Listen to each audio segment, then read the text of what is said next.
Hello guys, welcome to my garden. आज हम आपको बताएंगे एडेनियम का पौधा कैसे लगाते हैं और कब लगाने का समय इसका अच्छा होता है।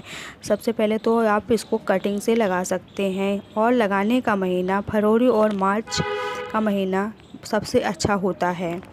दूसरा, आप इसको बीजों से लगा सकते हैं। बीज से लगाने के लिए बसंत ऋतु सबसे अच्छा होता है। आप पहले बीजों को पानी में भिगो कर रखें, उसके बाद लगाएं। और तीसरी चीज़ आपको ध्यान देना होगा कि सर्दियों के मौसम में इसकी देखभाल अच्छे से करनी होती है और इसमें बहुत कम मात्रा में पानी देना होता है। अगर ज़्यादा पानी देंगे तो आपका पौधा ख़राब हो जाएगा। जितना ही सुंदर ये दिख रहा है उसकी सावधानियाँ बरतनी होगी। इसके जो रस होते हैं वो जहरीले होते, बच्चे और पालतू जानवर से दूर रखना होगा।